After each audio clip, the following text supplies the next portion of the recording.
弟兄姊妹，大家平安。今天是2021年的7月29号。今天的经文是诗篇51篇第1到12节，出埃及记32章19到26节，哥林多前书11章17到22节。今天要跟大家分享的主题是背离、归回。以色列人的历史如同在荡秋千一样，就荡过来又荡过去，跟随上帝后又去敬拜偶像，离开上帝又悔改回转。得救并不是因为某些人是选民，也不是因为受了洗被称为基督徒。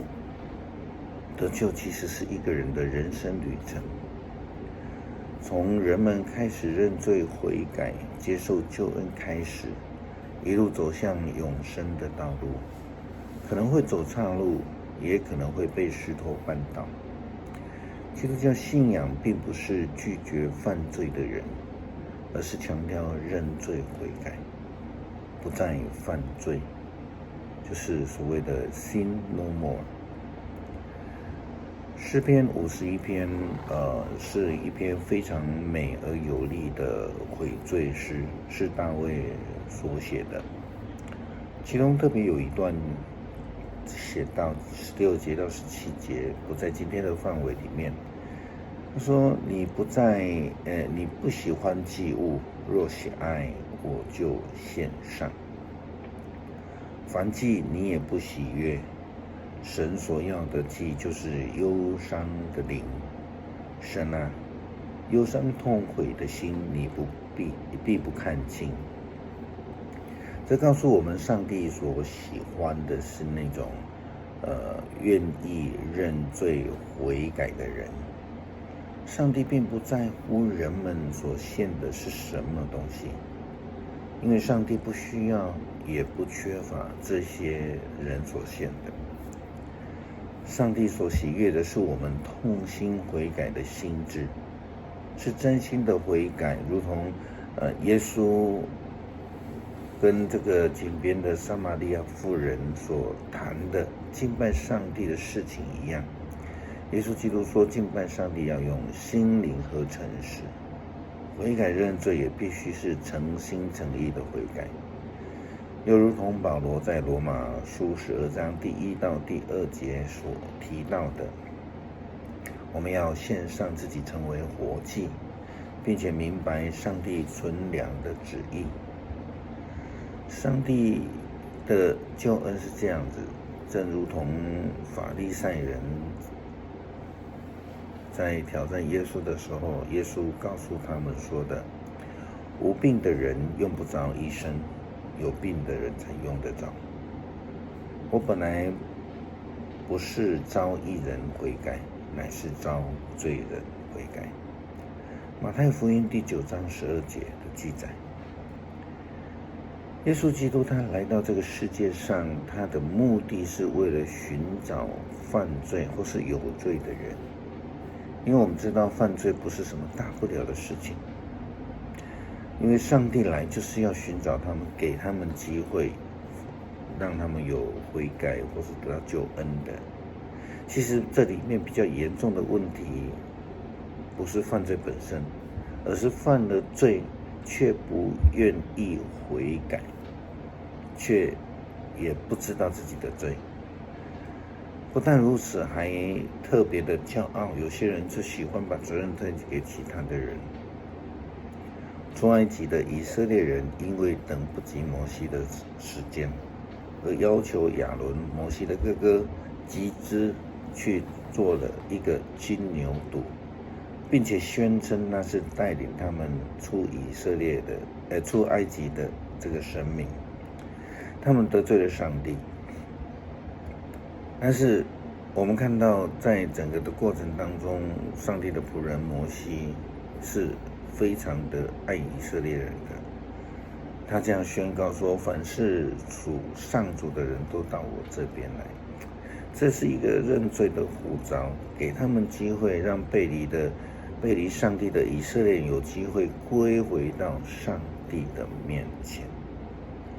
这样的一个场景，其实就如同新约福音书的时代那个施洗约翰一样，他在约旦河边来呼召，大声的呼喊，叫当时候的罪人要认罪悔改。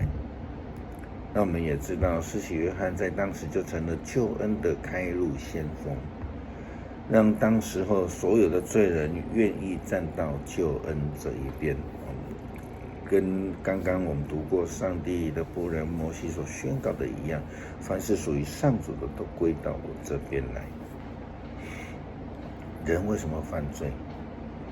从我们的信仰角度来看，就是因为人看不见上帝。我们在讲的是一个心灵的看，信心的看。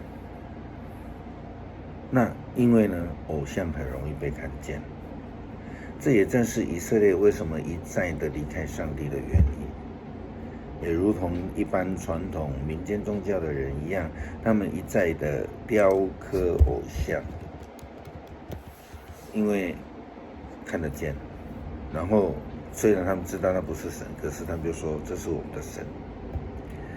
因为基督徒或是以色列人眼盲了，他们看不见上帝，在信心上面看不见上帝，因为不够谦卑，在主的前面不够谦卑，太骄傲了，所以看不见上帝。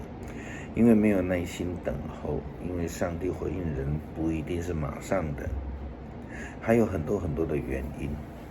但是基本上就是在信心、在灵性上面，他们的眼睛盲了，看不见上帝。他们以为上帝不存在。有些人喜欢在教会里面搞分裂，这样的人心目中是没有上帝的。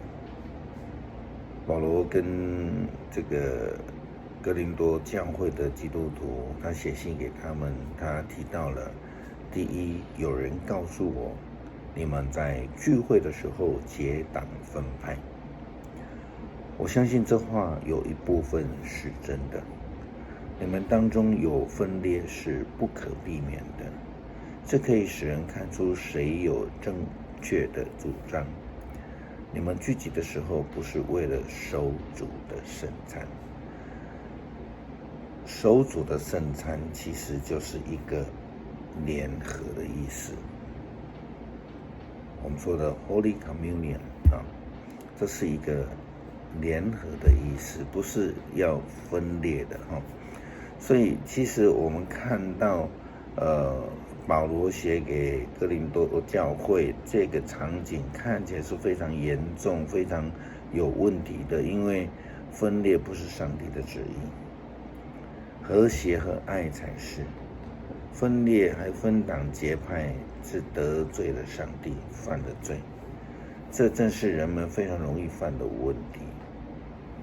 例如最近在美国时常谈到黑人人权运动的问题，但是一旦有人提出条件说，比如说现在常常有亚裔被黑人打，那有人提出的条件说的时候，就马上被打到是没有爱心的啦，甚至被骂现代法利赛人啦，跟他们不同国啦因为他们认为只有像他们一样没有条件的支持才算是有爱心的。但是这些人全然没有发现，其实他们自己就是在分党结派，搞裂这个社会。他们无意间已经造成了社会的种族，或是说这个社会的分裂。我们时常要警醒自己，否则我们就非常容易成为背离上帝旨意的人。时常的反省可以让我们被调整，归回到上帝正路上面，与上帝同行，也可以再一度成为上帝的子民，如同大卫一样。